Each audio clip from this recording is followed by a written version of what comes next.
Hi, welcome to సత్యాశ్లింగల్. ఈ వీడియోలో మనము ఈ వృద్ధాప్యంలో ఉన్న parents, senior citizens parents, so in case వాళ్ళ పిల్లలు సరిగా ట్రీట్మెంట్ లేనప్పుడు, సరిగా చూసుకునే పక్షంలో వాళ్ళకి ఎలా ప్రొసీడ్ కావాలో, ఎలా ముందుకెళ్ళాలో, ఆ ప్రాబ్లం నుంచి ఎలా బయటకు రావాలో పాపం వాళ్ళు హెల్ప్లెస్గా ఉంటారు. అంటే వాళ్ళకు సొల్యూషన్ కూడా అర్థం కాదు. ఎందుకంటే ఇది పక్కా ఫ్యామిలీ సెన్సిటివ్ రిలేషన్స్ ఉన్న ఇష్యూస్ కాబట్టి వాళ్ళు ఏ ఉద్దేశంతో ఉంటారంటే, మా వాడైతే మంచివాడే వాళ్ళ అబ్బాయి, బట్ కోడలు డామినేషన్ వల్ల మమ్మల్ని సరిగ్గా చూసుకోలేకున్నాడు అనే కాంటెక్స్లో, అనే ఉద్దేశంలో కొంతమంది ఉంటుంది, సిచ్యుయేషన్స్ ఉంటాయి. కొన్ని సిచ్యుయేషన్స్ ఎలా ఉంటాయంటే, అబ్బాయి వాళ్ళ అబ్బాయి వాడికి చూసుకోవాలని ఉన్నా అగైన్ వాళ్ళ వైఫ్ డామినేషన్ వల్లనో, వీళ్ళ కోడలు ప్రాబ్లం క్రియేట్ చేయడం వల్లనో వీళ్ళకి ఇవ్వాల్సిన ట్రీట్మెంట్, ఇవ్వాల్సిన ప్రిఫరెన్స్ కానీ అవి ఇవ్వకుండా ఉంటుంటారు. అలాంటి సిచ్యువేషన్స్ కూడా కొన్ని ఉంటాయి. సో ఇక్కడ ఏమవుతుందంటే, చాలా సెన్సిటివ్ రిలేషన్స్ ఉండడం వల్ల వీళ్ళు కూడా బయటికి వెళ్ళి చెప్పడం కానీ, చెప్పలేకపోవడము, రిలేటివ్స్లో వాళ్ళు చెప్పుకోకపోవడము. సో అలాగనే వీళ్ళు మదన పడుతూ ఉంటారు ఓల్డ్ ఏజ్ వచ్చినా కానీ. సో ఇలాంటి కొన్ని సిచ్యువేషన్స్ ఉంటాయి. ఇంకా కొన్ని సిచ్యువేషన్స్ ఎలా ఉంటారంటే, పేరెంట్స్ను వదిలేసి చిల్డ్రన్, వాళ్ళ పిల్లలు అవుట్ ఆఫ్ కంట్రీస్కి వెళ్ళిపోయి అక్కడే సెటిల్ అయిపోతారు.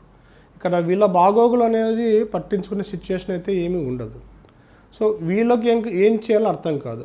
కొంతమంది అక్కడ వెల్ సెటిల్డ్ అయినా వీళ్ళకి పంపించాల్సిన మినిమం మెయింటెనెన్స్, ఆ ఏజ్లో కంపల్సరీ మెడికల్ హెల్త్ ఇష్యూస్ చాలా ఉంటాయి. ఆ మెడిసిన్స్కి బిల్స్ కానీ, ఆ ట్రీట్మెంట్కి కానీ దానికి పంపరు. వీళ్ళు ఎక్కడ ఉండాలో వీళ్ళకి అర్థం కాదు పాపం. సో ఇలాంటి సిచ్యుయేషన్స్ కానీ, నెక్స్ట్ ప్రాపర్టీస్ ఉన్నంత వరకు, ప్రాపర్టీస్ వాళ్ళ పిల్లల పేట ట్రాన్స్ఫర్ కావనంత వరకు వీళ్ళని బాగా చూసుకుంటారు. ఒకసారి ప్రాపర్టీ వాళ్ళకు గిఫ్ట్ డీడ్ వాళ్ళకి ప్రాపర్టీ ఇచ్చిన తర్వాత వీళ్ళని పట్టించుకునే నాదుడే ఉండడు. సో ఇలాంటి వాటన్నిటికీ ఇక్కడ మనకేంటంటే, చాలామందికి ఈ సీనియర్ సిటిజన్స్ రిలేటెడ్ కొన్ని ట్రిబ్యునల్స్ ఉన్నాయి. ఆ నాలెడ్జ్, ఆ విషయం అనేది మన వాళ్ళకి చాలామందికి తెలియదు. సో ప్రతి డిస్ట్రిక్ట్ హెడ్ క్వార్టర్స్లో కానీ, జాయింట్ కలెక్టర్ ఆ పరిధిలో ఈ ట్రిబ్యునల్స్ కొన్ని ఉంటాయి. ఇన్ కేస్ మీకు ఇలాంటి సిచ్యుయేషన్స్లో ఏదైనా ప్రాబ్లం ఉన్నప్పుడు మీరు డైరెక్ట్గా జాయింట్ కలెక్టర్ ఆఫీస్కి వెళ్ళి, కన్సర్న్ డిపార్ట్మెంట్ ఉంటుంది, వాళ్ళకు మీరు ఒక కంప్లైంట్ పెట్టండి. ఎవరైతే సఫర్ అవుతున్నారో వీటి గురించి క్లియర్గా కంప్లైంట్ పెట్టండి. నా సమస్య ఇది, నా పిల్లలు నన్ను చూసుకోవట్లేదు, సో నాకు న్యాయం చేకూర్చండి మీరు. అప్పుడు ఏమవుతుందంటే, మీకు కావాల్సిన మెడికల్ బిల్స్ ఎంత ఉన్నాయో అది మీరు వాళ్ళ నుంచి రికవర్ చేయొచ్చు. ప్లస్ మీకు మంత్లీ మెయింటెనెన్స్, తినడానికి ప్లస్ ఆ స్టే ఉండడానికి, సో వీటన్నిటికీ వాళ్ళ రెస్పాన్సిబిలిటీ ఉంటుంది. సో వాళ్ళు జస్ట్ ప్రాపర్టీ ఒకటి తీసుకొని వెళ్ళిపోతాము అలా అంటే కుదరదు.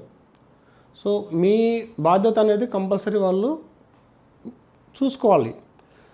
అలా చూసుకోలేని పక్షంలో త్రూ ఈ ట్రిబ్యునల్, సో సీనియర్ సిటిజన్స్ అనేది రిలేటెడ్ ఉంటుంది. సో అక్కడ వెళ్ళి కంప్లైంట్ పెట్టి, జాయింట్ కలెక్టర్ ఆ ప్రొసీజర్స్ కొన్ని ఉంటాయి, ఆ ప్రొసీడింగ్స్ ద్వారా మీకు కావాల్సిన బెనిఫిట్స్ కానీ, మీకు కావాల్సిన ఫెసిలిటీస్ వాళ్ళ ద్వారా మీకు ఇప్పిస్తారు. సేమ్ టైం ఇన్ కేస్ మీరు ఏదైతే ప్రాపర్టీ వాళ్ళకి ఇచ్చారో అది కూడా క్యాన్సిల్ చేసే ఛాన్సెస్ ఉంటాయి. సో వీటన్నిటిని కన్సిడర్ చేసుకొని, ఇన్ కేస్ ఎవరైనా ఇలా వృద్ధులు పాపం వాళ్ళు సఫర్ అవుతున్నా, లేదంటే మీకు తెలిసిన వాళ్ళు ఎవరైనా సఫర్ అవుతున్నా కానీ, దయచేసి వాళ్ళకి ఇది ఎక్స్ప్లెయిన్ చేసి, వాళ్ళని ఎడ్యుకేట్ చేసి, ఇదేదో వాళ్ళ పిల్లల మీద కంప్లైంట్ ఇవ్వడము, వాళ్ళతో ఫైట్ చేయడం కాదు. మనం ఏదైనా ఒక పాయింట్ వరకు అన్నీ వెయిట్ చేస్తాము, భరిస్తాము. ఆ స్టేజ్ దాటిన తర్వాత ఇప్పుడు వీళ్ళకు కావాల్సిన రైట్, వీళ్ళ హక్కు అనేది వీళ్ళకు ఉంటుంది కదా వృద్ధాప్యంలో. సో వాళ్ళని చూసుకోవాల్సిన బాధ్యత వాళ్ళ పిల్లలది ఉంటుంది. అలా కాకుండా వదిలేసి వెళ్ళిపోతామంటే ఎలా అవుతుంది? కుదరదు. సో వీటన్నిటిని కాస్త ఆలోచించి సెన్సిటివ్గా ఉన్నా కానీ రిలేషన్స్, బట్ స్టిల్ కొన్ని సిచ్యుయేషన్స్లో కాస్త మనము గట్టిగా ఉండాల్సి వస్తుంది. అలా లేని పక్షంలో రేపు సడన్గా హెల్త్ ప్రాబ్లం వస్తుంది. సడన్గా పోతే ఏం కాదు, అది వేరే. అలా కాకుండా బెడ్లో మంచాన పడ్డము, లేదంటే ట్రీట్మెంట్ సరిగ్గా లేకపోవడం, అవన్నీ ఎవరు చూస్తారు? సో అలా సఫర్ అయ్యే వాళ్ళు చాలామంది ఉంటారు. పాపం వాళ్ళకు ఇన్ఫర్మేషన్, ఈ నాలెడ్జ్ అనేది ఉండదు. సో మన సరౌండింగ్స్లో ఉన్న వాళ్ళకి మనం ఎడ్యుకేట్ చేయడం కంటే అది చాలా హెల్ప్ అవుతుంది. సో కాబట్టి మీరు కానీ ఇన్ కేస్ మీకు సంబంధించిన ఎవరైనా ఇలా సఫర్ అవుతుంటే వాళ్ళకు కాస్త ఆ ఇన్ఫర్మేషన్ షేర్ చేయండి.